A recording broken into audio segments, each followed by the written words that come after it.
do not take your rent money and use it to buy NFTs and thinking, you're going to 10x. Is there a risk? I mean, the whole space is a risk. So you've been doing some research and you're starting to understand what NFTs are, but how the hell do you go about buying one? I sat down with NFT artist and educator Michaela Lallouz to give me some tips on investing in this new technology. We talk about where to purchase and what to be aware of. How the hell do I even go about thinking about buying an NFT? Well, so you're actually taking the right steps, which is educating yourself, because I think that education leads to more success in the space. To get down to it, if you want to buy an NFT, you would have to have a crypto wallet. You would take money, put it in your wallet, and you would go on one of the NFT marketplaces. So there's a lot of popular marketplaces like OpenSea, Wearable. There's also different blockchains. So those marketplaces they use the Ethereum blockchain. But there's different blockchains. Right now, there's the Solana blockchain. So it's a really interesting system that's taking place. Another place to really be on, if you're interested in this, is Twitter. Crypto Twitter, NFT Twitter is fantastic. There are constant rooms being ran every day, talking about NFTs, talking about what the metaverse and Web3 and what's going on. And you can talk to some really amazing people. So I actually went on OpenSea and, it looked like very much like a Facebook marketplace, not much different. How do you know what is a good NFT to buy? Like, I'm literally looking at this, like, I don't know the difference. Like, I don't know.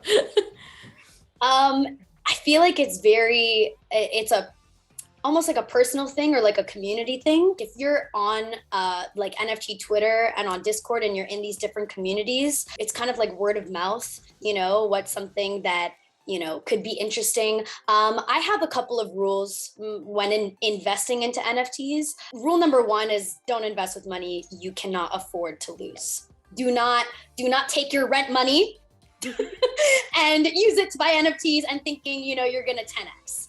There is a big opportunity, of course, to get those results and become successful in this space, but you need to have that budget for yourself that you do not budge on. Psychologically, we kind of, this money doesn't register that it's real money, so it's easier to spend. And I see a lot of people, put themselves in very hard places. Number two, don't buy anything you don't like.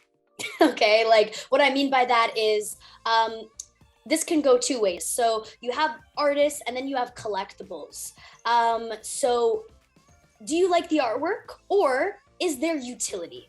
Mm-hmm. Is there some sort of utility? What do I get from this NFT? Do I get exclusive parties? Do I get access, to exclusive clothing drops? Do I get access to a community? Or do I just like the art? You need to have one or the other, or you're going to have a silly JPEG in your wallet and you're going to have to look at it. And this happened to me. This happens to me kind of, it happens. It happens. And I'm just like, what was I thinking? And you really need to do your own research. There was an NFT that I bought and I was like, oh, this is amazing NFT. And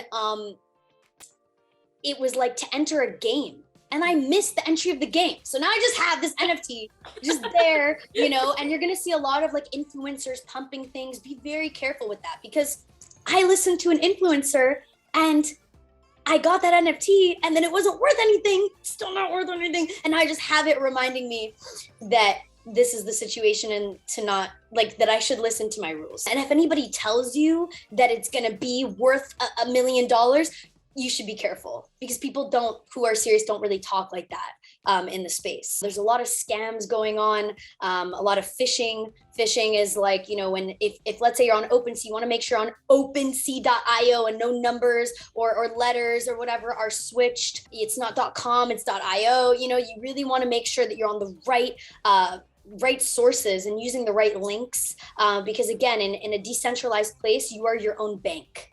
So the responsibility is in your own hands. So, and you can't be calling the cops and be like, oh, my crypto got stolen or my NFT was hacked or whatever it is. Just a general disclaimer, nobody needs your private key, aka your seed phrase, your password for anything, not for giveaways, not to be your friend, not to help you. Don't click on any links. Like, it's so crazy that I just always have to say this, because even the most tech savvy people are getting scammed in this space. And I don't want people to come in, get scammed, and be like, okay, forget about it, and miss this opportunity that we're in right now. Thank you so much for, going over the risk, because I think, a lot of people don't get it, right? Is like, how do we do it and what should we look out for? So I think that's really important. So I know that you spoke about Ethereum. Is that the cryptocurrency that's being used to exchange NFTs right now? So like I can't use like Bitcoin, or I can't use like Dogecoin or anything. I have to use Ethereum?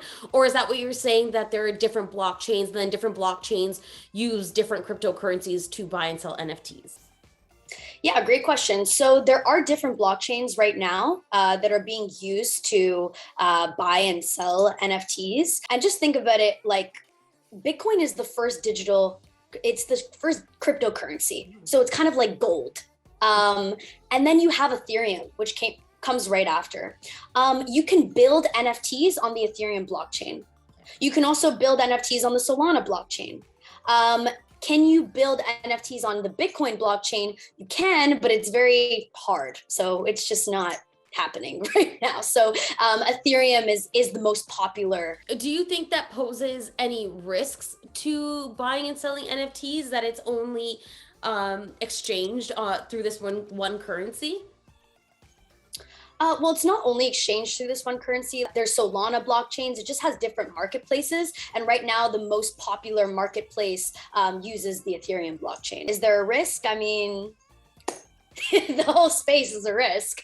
But we're getting big news. At the end of the day, Facebook changed their name to Meta. We have a lot of people coming in right now. So I don't personally see this going anywhere. Nike came into the space, Adidas came into the space. We're just seeing big brands coming in, and it's quite interesting. And there's a lot of jobs, just like how Web2 opened up the world for so many jobs.